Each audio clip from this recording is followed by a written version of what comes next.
Salmo 36, 1 e 2 diz: há no coração do ímpio a voz da transgressão.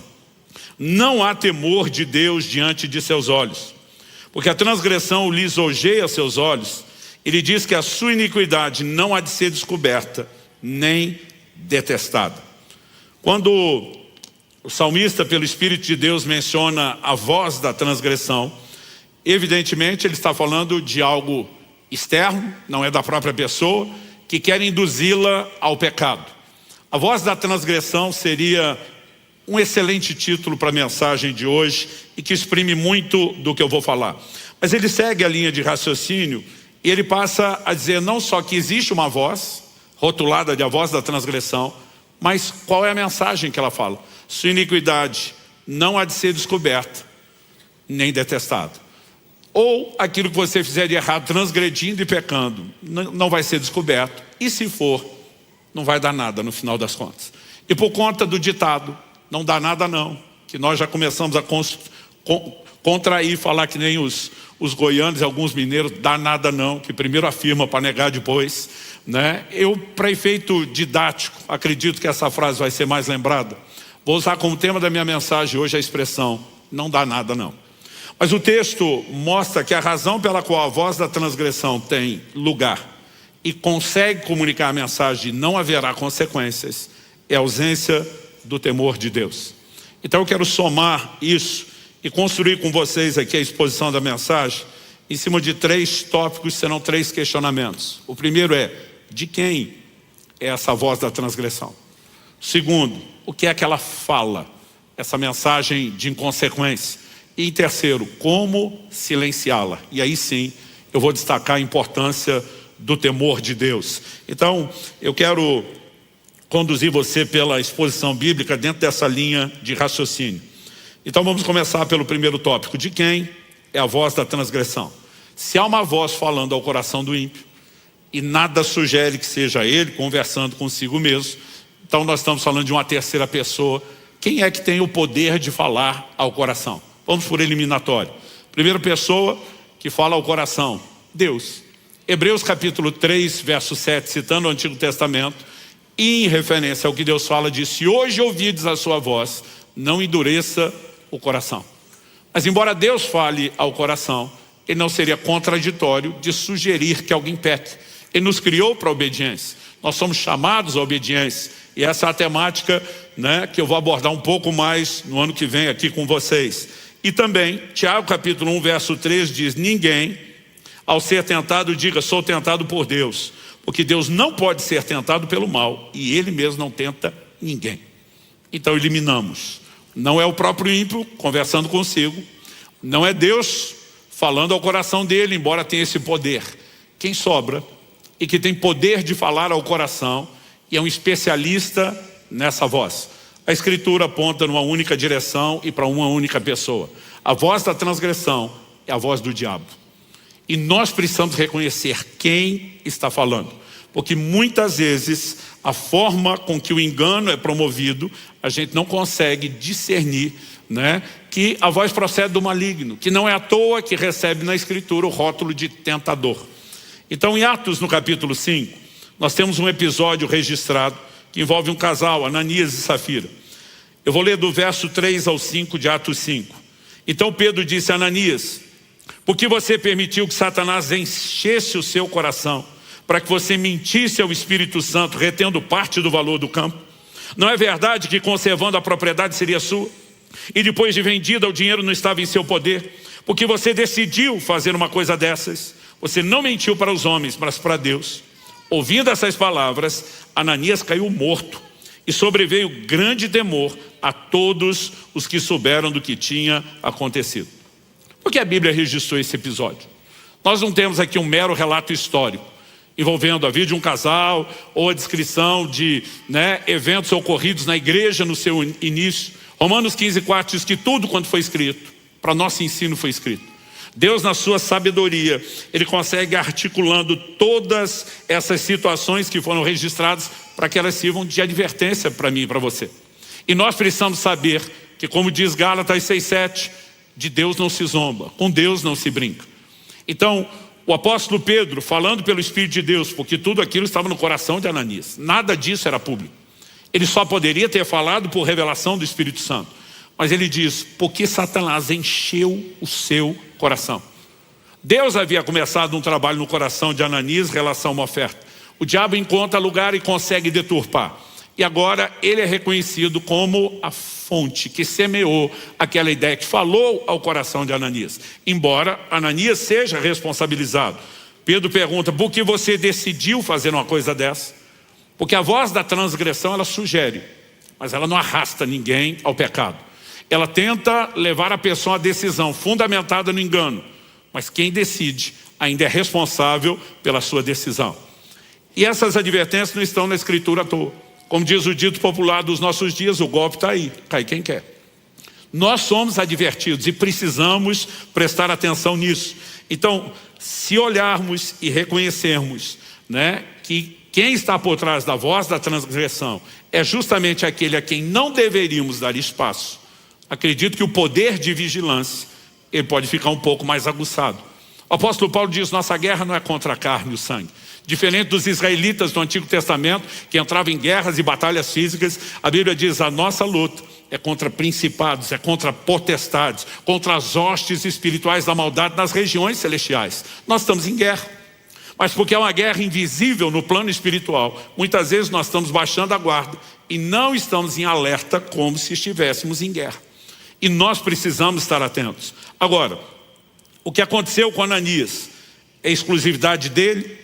Não. Esse é um de muitos relatos da Escritura, de algo que vem acontecendo com a humanidade desde o início.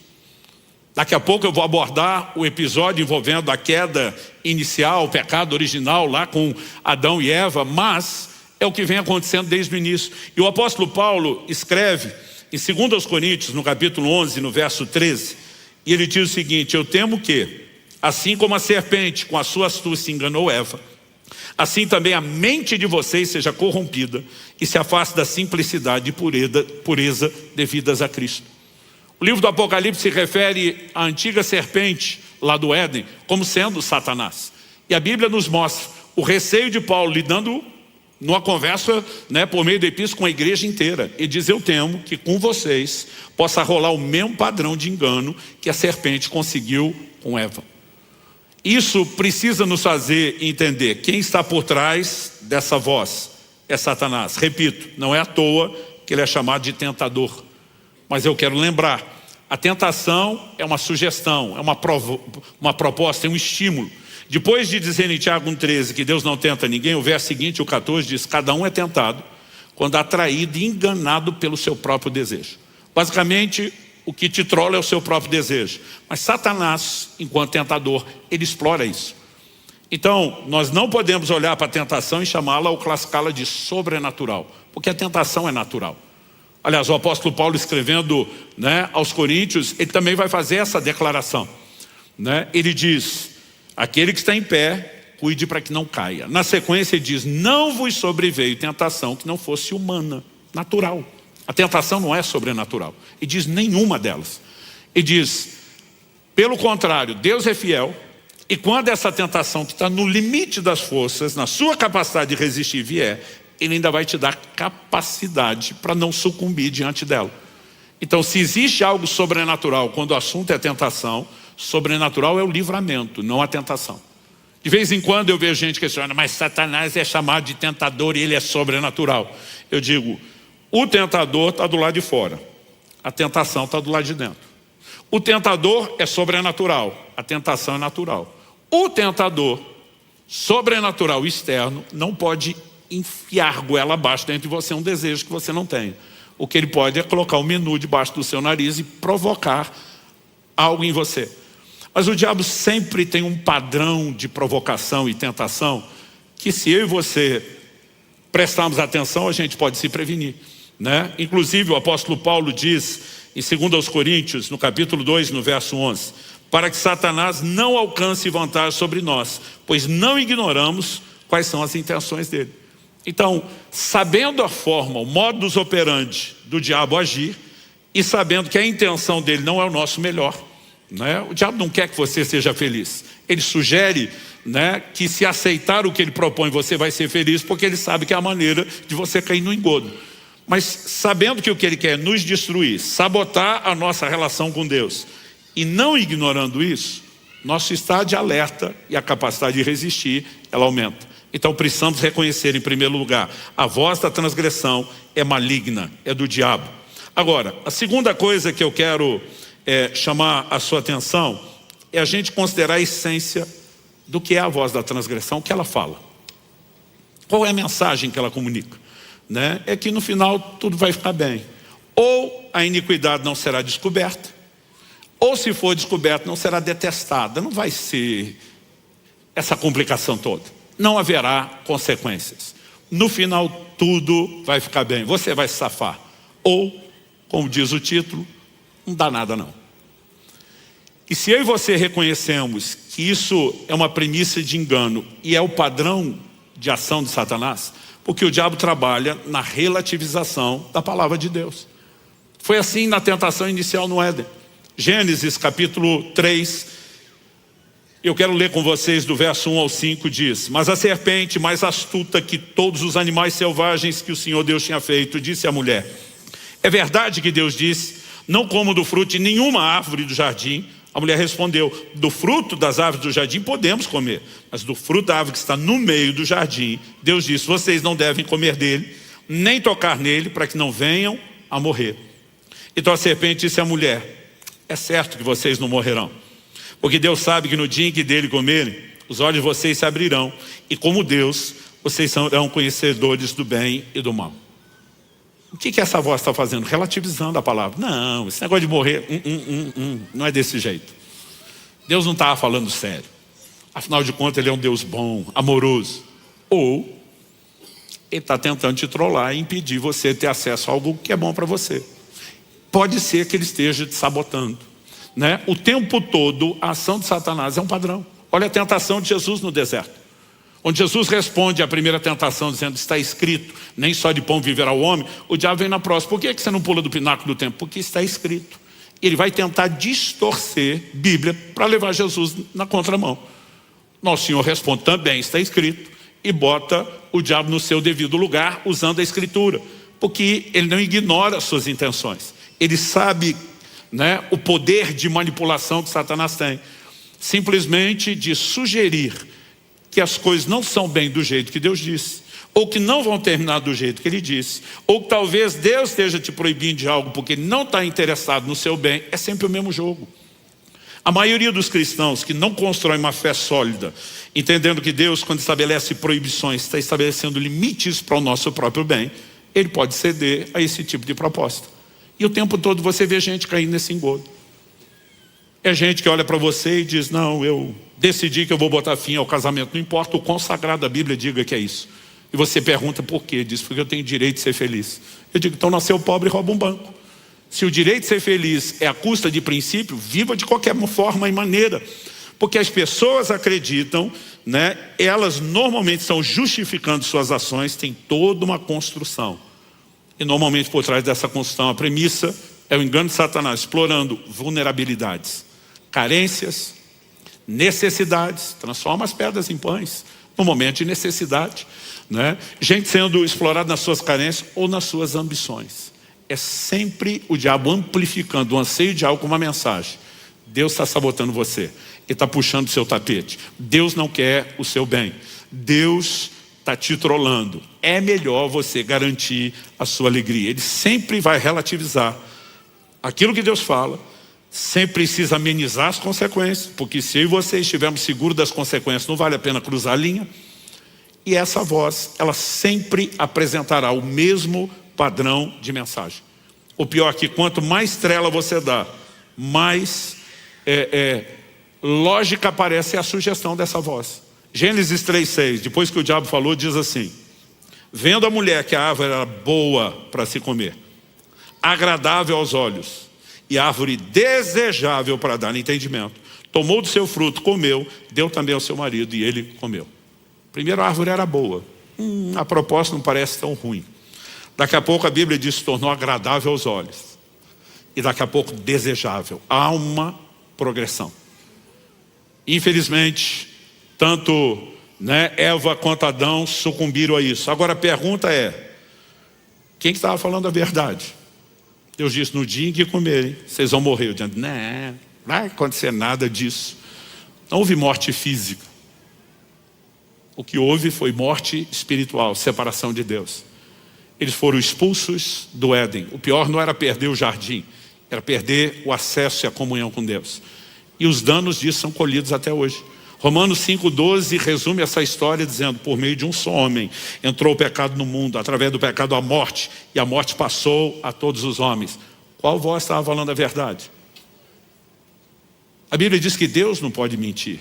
A verdade é a essência do seu caráter. Agora, desde o início, quando o diabo relativiza e diz as coisas não são do jeito que Deus falou, eu fico impressionado, porque uma coisa é essa voz prevalecer no coração do ímpio que não teme a Deus. Mas é como ele consegue enganar uma pessoa que teme a Deus a dar mais crédito à sua própria voz do que à voz de Deus. Agora, se isso não for chamado de engano, a gente pensaria muito estupidez. Mas engano, ele vai sendo trabalhado de forma lenta. Quando era garoto, meu pai citava uma parábola, e ele mencionava alguém citando essa ilustração, que estava citando outro, eu nunca soube a quem dar crédito. Mas ele dizia o seguinte, se você pegar uma rã e jogá-la num caldeirão de água quente, do jeito que ela cai, ela pula. Ela vai reagir imediatamente à mudança de temperatura e ela não fica ali. Mas se você colocá-la na água fria, ligar um fogo baixo, ele diz, você pode deixar a panela destampada, ela vai ser cozida sem que perceba. Porque a mudança lenta de temperatura, ela não vai perceber. E meu pai usava essa ilustração dizendo, cuida. Porque normalmente a proposta do diabo não é jogar você no caldeirão da água fervente, peca, chuta o balde, arrebenta com tudo. A gente se arma. Mas quando aquilo vai mudando lentamente, num processo de engano, e essa voz, ela tem uma premissa. Ou a iniquidade não será descoberta, ou não será detestada. A pergunta é, não será descoberta? Você lê lá no livro de Números, não sabeis que o vosso pecado há de vos achar. Não será detestada, nós vamos perceber não apenas o quanto isso interfere na nossa relação com Deus, mas os danos que trazem. Então, ao olhar para as Escrituras, nós percebemos que a essência dessa mensagem é de que não haverá consequência. Mas a essência do que Deus falou é justamente o contrário, haverá consequência. E aí você olha para Ananias e Safira. Quando Ananias sustentou a mentira, ele caiu morto instantaneamente. Os jovens, porque a força de trabalho desde o início da igreja são jovens, foram enterrá-lo. Depois de todo o trabalho de cava, enterra e volta, a Bíblia diz 3 horas depois. Eu fico imaginando o tamanho dos cultos e reuniões na igreja do livro de Atos. E parece que desde o início da igreja as mulheres chegavam atrasadas. Estou brincando, gente, tem filho, casa para cuidar, não dá para ficar em reunião tão grande, não chega depois. Mas Safira chega depois, não está sabendo o que aconteceu. E Pedro pergunta, foi isso que vocês fizeram? Ela sustenta toda a história, a mentira, ela também é fulminada. Quando os jovens voltam, mais um corpo para enterrar, levam de novo. O juízo se manifestou. E a Bíblia diz, sobreveio temor a todos. Daqui a pouco nós vamos entender a relação do juízo e do temor, mas desde o início, a mensagem bíblica é muito clara. O pecado não fica impune. O pecado sempre tem consequências. Me permita ler um outro texto. Carta dirigida a uma das 7 igrejas da Ásia no Apocalipse. Essa direcionada ao anjo da igreja em Tiatira.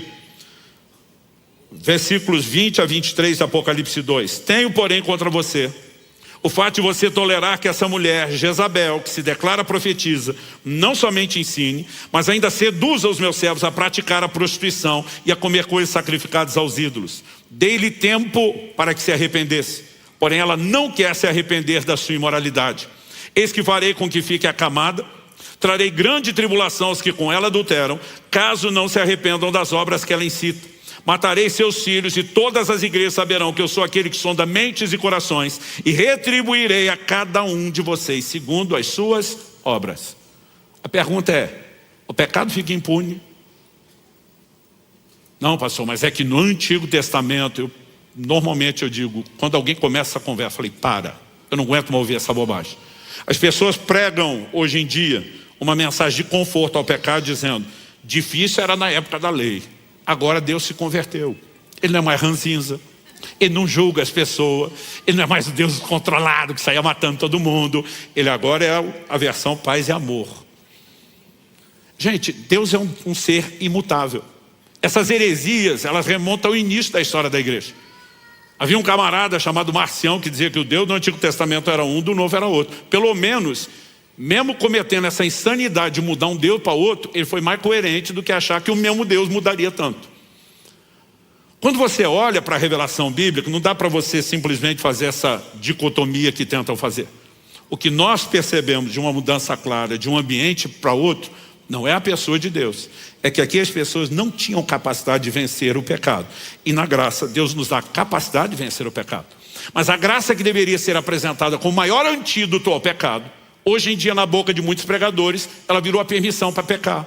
Ela virou uma parceria com a voz de Satanás. Não dá nada não. Gente, quando você olha o padrão de uma mensagem que está dizendo para as pessoas, se você está preocupado com o pecado, é porque não entendeu a graça, pode ter certeza que você encontrou um modus operandi revelado em toda a Bíblia. É o padrão de ação de Satanás, não é de Deus.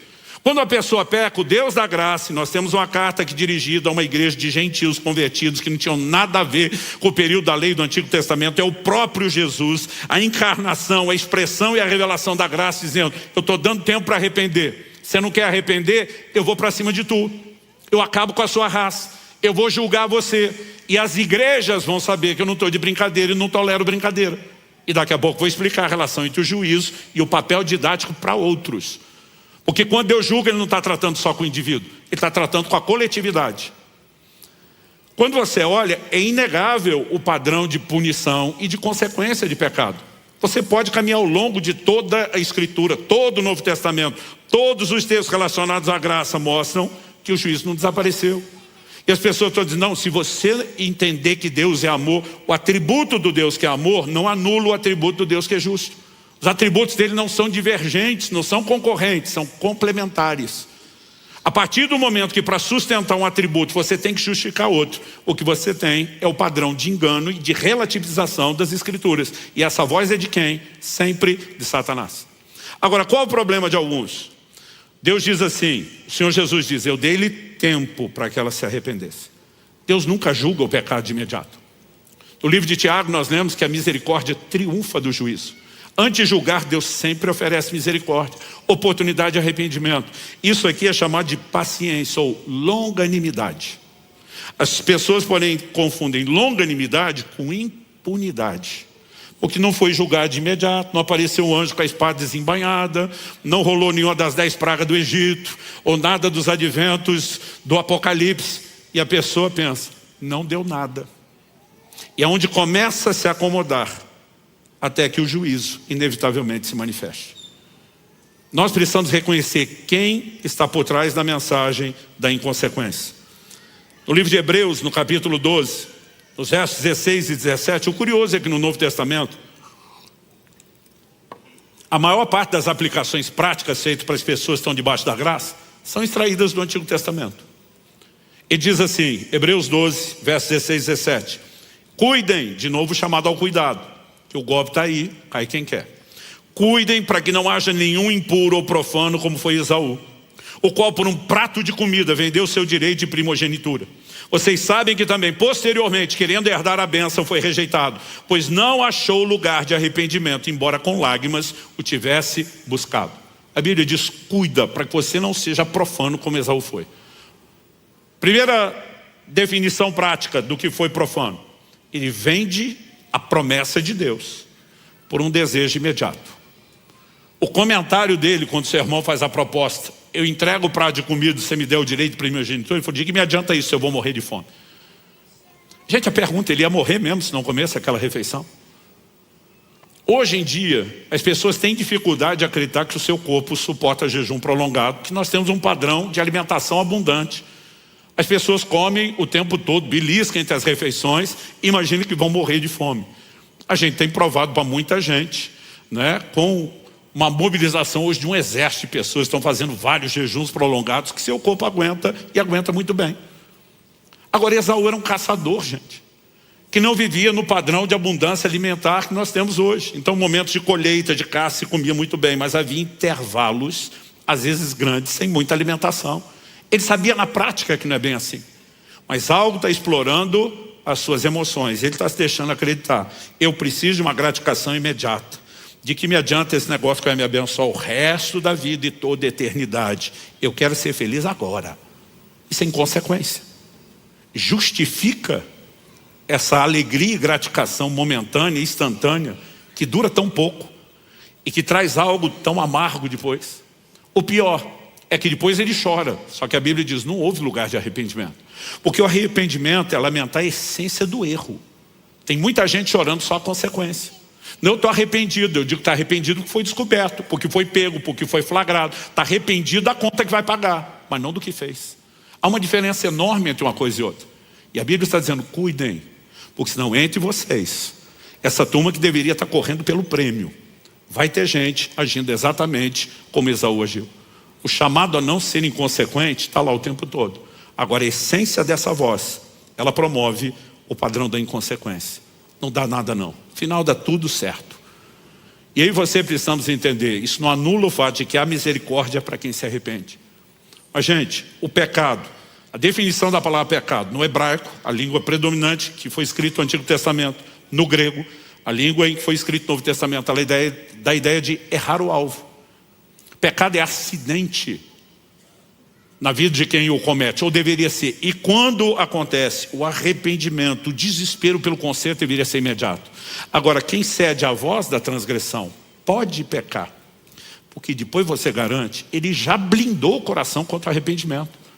Ele já sabotou o que nós vamos falar agora na sequência, que é a única coisa que tem o poder de silenciar a voz da transgressão, que é o temor de Deus.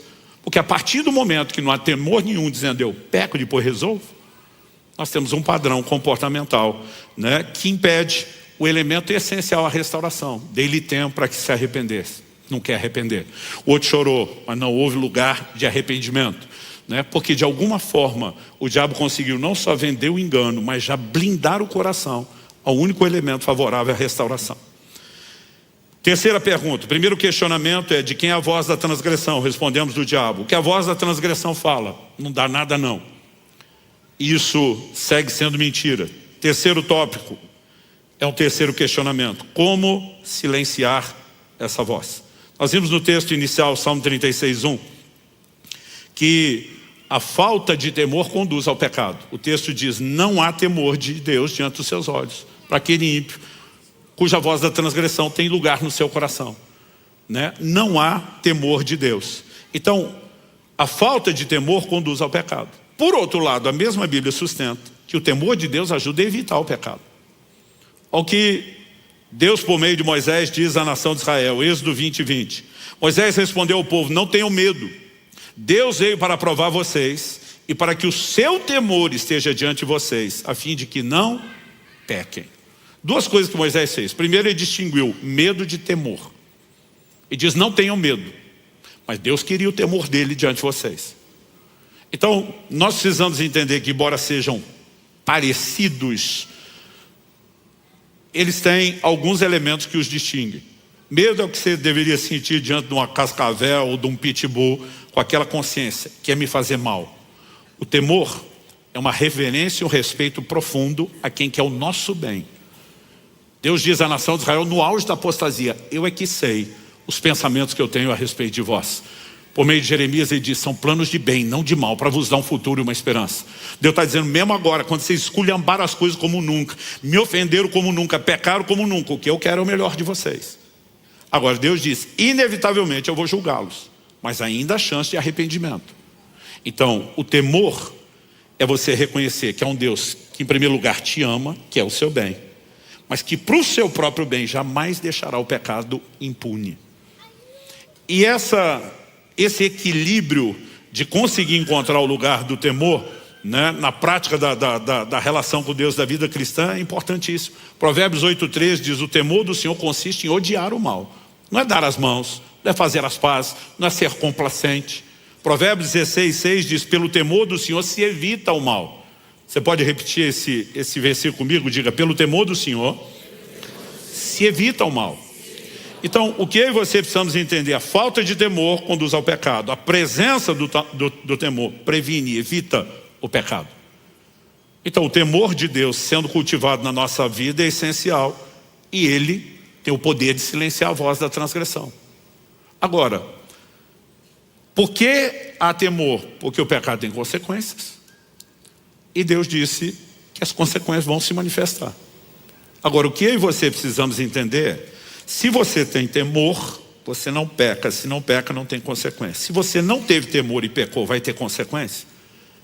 As consequências vêm não apenas por causa de você, mas Deus precisa mandar uma mensagem para o resto dos filhos, de que não está tudo bem fazer o que você quer. Olha o que Paulo diz em 1 Timóteo capítulo 5, verso 20. Timóteo está cuidando de igrejas de gentios convertidos. Isso aqui não tem nada a ver com as instruções da lei de Moisés da antiga aliança. E diz: quanto aos que vivem no pecado, viver é diferente de quem caiu, é quem quer permanecer lá. Repreenda-os na presença de todos, para que também os demais temam. Ou seja, essa pessoa que decidiu viver, não se arrepende mais, já vacinou o coração, está blindado e provavelmente não vai se recuperar, ela é a laranja podre na caixa. Ela é aquela voz prática que o diabo está usando para dizer para os outros: dá nada não, olha fulano. E diz: repreende na frente de todo mundo para que os demais temam. Se aquele não vai temer, Deus está dizendo: use pelo menos esse como exemplo para que os outros tenham temor. Consegue imaginar o desconforto de um culto? Fulano, fique de pé. Você é um sem vergonha, que só está envergonhando o evangelho de Jesus, que não honra a palavra de Deus, que vem sendo corrigido e não se arrepende. A mão de Deus em algum momento vai cobrar a sua falta de arrependimento. E o que você está achando que é impunidade, é longanimidade, vai terminar. Pode sentar, nós vamos continuar o culto. Agora, gente, nós não estamos falando de algo que era meramente cultural. Nós estamos falando de Bíblia. Evidentemente não se chega a uma repreensão pública sem começar de outros níveis. Jesus em Mateus 18 disse: se o teu irmão pecar, repreende você e ele. Se ele te ouvir, ganhou o seu irmão. Porque o propósito da repreensão não é levar as consequências finais, é produzir recuperação. Agora, se não ouvir, vai com testemunha. Não ouviu com testemunha, se ouvir, ganhou o irmão. Leva para a igreja. Não ouviu a repreensão pública, desliga. Em 19 anos de igreja, nós tivemos, acho que apenas 2 situações e onde não trouxemos diante de toda a igreja, a não ser uma delas. Nós reunimos simbolicamente liderança numa segunda situação e não chegamos ao estágio final. Mas isso é parte da orientação bíblica. Para quê? Para que os outros temam. Agora, o próprio texto de Atos 5 que nós lemos: sobreveio grande temor aos que souberam do que tinha acontecido. Quando viram a notícia, o Ananias brincou com Deus, foi fulminado. A mulher insistiu nisso, foi fulminada. Todo mundo diz: ninguém é louco mais de mentir. Deus estava usando aquilo para o bem dos outros, quando já não podia mais recuperar aqueles. Qual é a intenção? Qual é a proposta? É guardar o coração dos demais. Deus ama todo mundo, o que está sendo julgado e os demais. E diz: se você não aceita o único socorro que eu te ofereço, eu vou te usar de exemplo para que pelo menos eu não perca os demais como estou perdendo você. Quem está entendendo? Agora, o temor, diferente do que muita gente está ensinando e pregando. É por isso faz anos que a gente está falando de uma graça que transforma, não que concorda com o pecado. Essa é a razão pela qual agora publicamos um material, estão fazendo um barulho, que é o livro da hipergraça. Porque as pessoas estão tentando dizer que no Novo Testamento não tem juízo. Aí você olha para Ananias e Safira e diz: aquilo foi o quê? Uma carícia de Deus, se não era juízo? Quando ele fala para essa mulher que ele rotula como Jezabel e diz: eu vou te botar de cama, eu vou matar os seus filhos, eu vou para cima de quem adultera com você. Se isso não é juízo, é o quê? É outra carícia.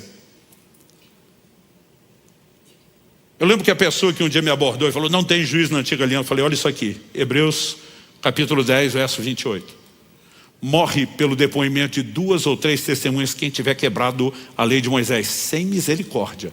Tinha juízo na lei, sim, e o juiz era classificado sem misericórdia. Verso seguinte, 29. De quanto maior castigo julgais vós, será considerado merecedor aquele que calcou os pés ao Filho de Deus, profanou o sangue da aliança com o qual foi santificado e ultrajou o Espírito da graça. Ele diz: o juiz na graça é mais severo do que na lei, porque agora vocês têm mais recurso. E continuo de brincadeira. Não existe nada que sustente a ideia de que Deus anulou o seu atributo da justiça, porque ele decidiu investir no atributo do amor. Então eu quero te dar alguns textos bíblicos que falam do temor na nova aliança e no tempo da graça. Efésios 5, 21. Sujeitem-se uns aos outros no temor de Cristo. A partir do momento que ele usa a expressão Cristo, ele está falando da expressão e revelação da graça. Está falando da vida da nova aliança, sem contar que escreveu para uma igreja de gentios convertidos, e não os judeus que viviam sob a lei. Temor de Cristo. A presença de Cristo no nosso coração, nosso relacionamento com Ele nunca excluiu a importância do temor. Jeremias profetiza sobre a nova aliança nos seguintes termos. Jeremias 32, 40. Farei com eles uma aliança eterna, segundo a qual não deixarei de lhes fazer o bem.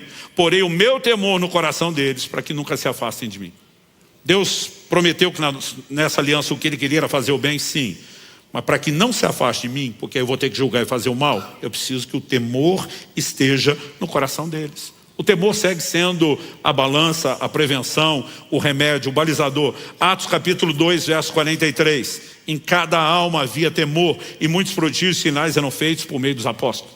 É assim que a igreja do Novo Testamento vivia, em cada alma havia temor. Atos 9, 31, assim a igreja tinha paz por toda a Judéia, Galiléia e Samaria, edificando-se, caminhando no temor do Senhor, e no consolo do Espírito Santo. A tradução diz no auxílio, crescia em número. Tempo da graça, o Espírito Santo agindo com poder, a igreja em crescimento, mas todo mundo segue caminhando no temor do Senhor. O próprio desenvolvimento da salvação, gente, é fundamentado no temor. Filipenses 2,12, desenvolvam a sua salvação com temor e tremor. A santificação é fundamentada no temor. Segundo aos Coríntios 7:1. Portanto, meus amados, tendo tais promessas, purifiquemo-nos de toda impureza, tanto da carne como do espírito, aperfeiçoando nossa santidade no temor de Deus. Diga comigo, aperfeiçoando nossa santidade no temor de Deus. Agora, se não há juízo, qual a razão do temor? Se não há consequência e no final não dá nada não, o que é que justifica temor? Porque o temor não é só respeito, é uma profunda reverência a alguém com quem não se brinca. Alguns anos atrás, eu comecei a avaliar as escrituras, porque eu lembro que alguém falou, a revelação do Novo Testamento é o amor. Juízo é coisa do Antigo Testamento. Aqui a gente obedece por amor. E Jesus disse, quem tem os meus mandamentos os guarda e me ama. Na lei obedecia por juízo. Eu fui avaliar a Bíblia. Eu falei, isso te justifica? Deuteronômio 11, revelação da lei, verso 1. Amarás o Senhor teu Deus e guardarás todos os seus mandamentos. O amor sempre foi pregado em primeiro lugar desde a lei. Agora, quando você vem para o Novo Testamento, a pergunta é só amor ou também tem temor? Você vai descobrir que na lei havia amor e temor, e na nova aliança tem amor e temor. Porque eles não são divergentes, eles são complementares. Hebreus capítulo 12, verso 28 diz assim, por isso, recebendo nós um reino inabalável, retenhamos a graça. Ele está falando de reter a graça, porque a graça não faz tudo sozinho, eu e você temos que interagir com ela. Mas evidentemente que ele está falando do tempo que vivemos, a graça. Retenhamos a graça. Aí diz assim, pela qual, pela graça, sirvamos a Deus de modo agradável, com reverência e temor. Porque o nosso Deus não foi na antiga aliança e mudou depois, é fogo consumidor. A Bíblia fala que na graça nós vamos continuar servindo a Deus com temor e com reverência. Nós não estamos falando de questões que são excludentes, divergentes, elas são complementares. Um dia o Espírito Santo falou comigo, vai estudar sobre o paraquedas de emergência, paraquedas reserva. Eu pensei, deve ser para alguma ilustração. Liguei para um pastor amigo meu, que a experiência dele como paraquedista é muito maior que a minha. Ele tinha centenas e centenas de voos e eu nunca pulei, então a dele é maior do que a minha. Mas por algum momento eu queria ver a cara de vocês imaginando pulando de paraquedas. Eu queria muito isso. Depois eu casei, a empolgação diminuiu, os filhos nasceram, diminuiu mais. Pastor, e agora que os filhos estão crescidos, tem os netos, né? Então assim, o projeto está em stand-by, só Deus sabe se um dia vai acontecer. Mas liguei para esse amigo, falei, olha, eu sei que você tem horas e horas, saltos assim, centenas. Me diga aí, me dê uma aula sobre o paraquedas reserva, paraquedas de emergência. Eu falei, Luciano, é o tipo de paraquedas que nenhum paraquedista quer usar, mas que todo mundo está feliz por ter. Eu falei, por que não quer usar? Ele falou, Luciano, descer com o paraquedas de emergência é diferente de descer com o normal. O tamanho do velame é bem menor. Você não vai descer naquele voo panorâmico, tranquilo. Ele está lá só para garantir que você não despenque como um tijolo. Mas ele chega a ter 30% apenas da área do velame que o outro tem. Ou seja, você vai descer rápido. E se você não souber e não tiver o treino para aterrissar com o de emergência, tentar descer como o outro, você se arrebenta. Eu falei, bom, ninguém quer acionar. Pelo medo dele também não abrir, ele falou, Luciano, a probabilidade do paraquedas de emergência não abrir, ela é tão mínima, estatisticamente falando, que se alguém tiver um problema não abrir os dois, imediatamente é instaurada uma investigação por suspeita de sabotagem. Ele falou, o material do outro paraquedas é diferente, para não enroscar mesmo. O tamanho, a forma como é dobrada, todo o desenho dele, é assim, estatisticamente é quase impossível não abrir. E quando acontece, há uma suspeita de sabotagem. Eu falei, então por que o camarada não quer que abra? Ele falou, pelo desconforto com que se desce. É bem melhor descer com o primeiro. Quando ele terminou a aula, o Senhor me disse, o temor é o paraquedas de emergência. A razão primária da obediência em todos vocês deveriam ser o amor. Mas a pergunta é, algum paraquedista quer arriscar e pular sem o de emergência? Não, porque ele sabe que a chance do primeiro falhar é maior do que a do segundo. Quando nós falamos do amor, ele é infalível? Não. Carta à igreja de Éfeso no Apocalipse. Tenho, porém, contra ti que abandonaste teu primeiro amor. Esse é o paraquedas do amor, em algum momento pode não abrir. Mas eu quero te dizer, se o temor estiver lá, a sua queda vai ser impedida. Se você me perguntar se eu fui um filho obediente aos meus pais, vou dizer que sim, porque eu mais obedeci do que desobedeci. Não posso dizer que eu não desobedeci nunca. Pastor, quando o senhor obedecia, o senhor fazia pelo quê? Muitas vezes por amor. Eu pensava, não posso dar esse desgosto, essa decepção aos pais que eu amo tanto e preciso honrar. Mas teve momentos que o que me parou não foi amor, foi o temor. Mais do meu pai do que da minha mãe. Porque ele era old school, velha guarda, implacável. E muitas vezes eu pensava, não vai valer mesmo a pena, porque as consequências são inegociáveis. O que fomenta a prática do pecado é a inconsequência. Quando você consegue ser consequente, e mesmo que seja por temor e não por amor, você está preservando uma relação de amor. E nós precisamos parar dessa besteira de tentar dizer que não há lugar para o temor, porque eu quero te garantir, né? A Escritura apresenta isso com clareza. E o temor no meu e no seu coração sempre será uma proteção. Embora é melhor você não precisar usar o paraquedas de emergência. O que Jesus disse de fato, aquele que tem os meus mandamentos e os guarda, esse é o que me ama. Assim como já na lei dizia, amarás o Senhor teu Deus e guardarás os seus mandamentos. Mas amor e temor, eles vão gerar uma combinação perfeita que vai nos proteger dessa queda. E garantir que eu e você terminamos essa corrida e que a gente corra para vencer, para ganhar. Quem está entendendo, diga amém. Então, recapitulando, de quem é a voz da transgressão? É do Satanás, é do cão, é do diabo. Se você não pararmos para lembrar isso, sempre vai parecer qualquer outra coisa, menos a essência maligna que realmente é. Qual a essência, o modus operandi dessa voz? Não importa os relatos bíblicos ou na nossa experiência. Sua iniquidade não será descoberta ou não vai ser detestada. Não é tão complicado, não vai dar tão ruim no final. É a voz que diz, dá nada não. Mas eu e você precisamos, como Paulo dizer, para que o diabo não alcance vantagem sobre nós, porque não ignoramos as suas maquinações. E que nenhum de nós abrace o engano da mensagem da inconsequência. Gálatas 6, 7, 8 diz, não se enganem, de Deus não se zomba, pois aquilo que a pessoa semear, isso também colherá. Quem semeia para a sua própria carne, da carne colherá corrupção. Mas quem semeia para o Espírito, do Espírito colherá vida eterna. O que nós temos aqui, gente, não é uma exaltação ao padrão da lei da antiga aliança. Aliás, os Gálatas estavam sucumbindo à influência dos judaizantes, que queriam amarrar o pé deles, né, na revelação da lei, não da graça. Toda a epístola de Paulo às Gálatas é para mostrar o contrário. Mas ele está dizendo, mesmo na graça, semeadura e ceifa, se planta, se colhe. E ele diz, ninguém se engane, porque qualquer coisa que leva a uma conclusão diferente disso é engano. Enganador na Bíblia é Satanás. Ele diz, o que o homem semear vai colher. Semeou na carne, está ruim, não tem como terminar bem.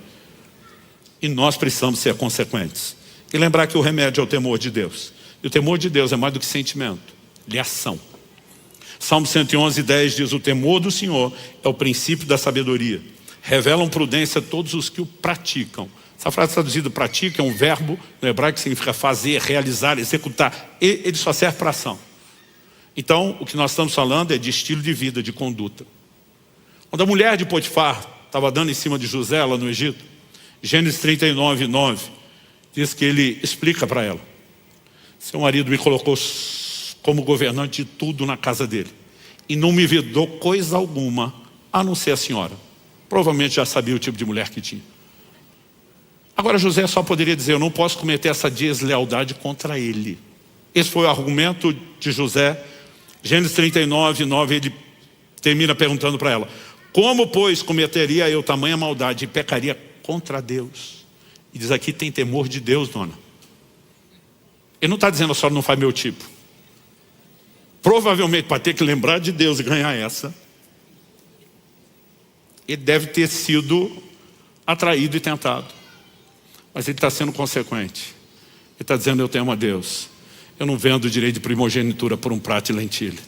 Eu prefiro gratificação eterna. Eu prefiro andar no lugar de honra em Deus. Deus não fez nada contra mim. Não há carência, não há necessidade, não há ambição que justifique eu entrar em colisão com o único que me amou, cuidou de mim, tem me sustentado, tem promessas para cumprir na minha vida. Isso é um padrão nas Escrituras. O temor de Deus vai guardar os nossos corações. Então que a gente possa tomar essa advertência, para que a gente não seja seduzido a parar essa corrida, a desviar dela, ou ter no final corrido em vão, usando a analogia da mensagem do domingo passado. Você recebe essa palavra em nome de Jesus? Eu gostaria que, sentado mesmo por enquanto, você fechasse seus olhos. Nós vamos orar. Pai, nós somos gratos porque o Senhor, no seu amor e bondade, nos adverte por vários motivos. Em primeiro lugar, para que o mal e o pecado sejam evitados. E segundo, para quando cometidos haja arrependimento imediato. E terceiro, mesmo quando não é imediato, ainda os anúncios de juízo que nos permitem ter mais oportunidade. E mesmo quando finalmente o Senhor julga, há sempre uma intenção, não só de recuperar a pessoa em algum nível, mas de que isso sirva como um alerta para todos os demais que o Senhor ama. Portanto, nós queremos, mesmo cultivando o temor do Senhor, exaltar tua bondade. Lembrar que o Senhor é aquele que tem dito: eu é que sei os pensamentos que tenho acerca de vós. São planos de bem, não de mal, para vos dar um futuro e uma esperança. Mas Deus, nós oramos que nenhum de nós sucumba às propostas de engano, que exploram necessidades, ambições e carências da nossa alma, da nossa carne. Pai, nós oramos que a advertência bíblica de cuidado encontre lugar em nós. Que haja vigilância, que haja atenção, para que nenhum de nós sucumba ao longo da caminhada. E que essa voz, a voz da transgressão, a voz do diabo que sugere que no final está tudo bem, que ela não encontre lugar de engano, que ela seja abafada pelo temor de Deus nos nossos corações. E esse, por sua vez, nós oramos, seja cultivado, sem a necessidade de excluir o que vem em primeiro lugar, o amor pelo Senhor. Ajuda-nos a equilibrar essas coisas no entendimento claro e prático, que nos leve a uma vida que te honre e que nos permita não apenas terminar a corrida, mas correr para ganhar. Nós oramos em nome de Jesus. Se você crê e concorda, diga amém.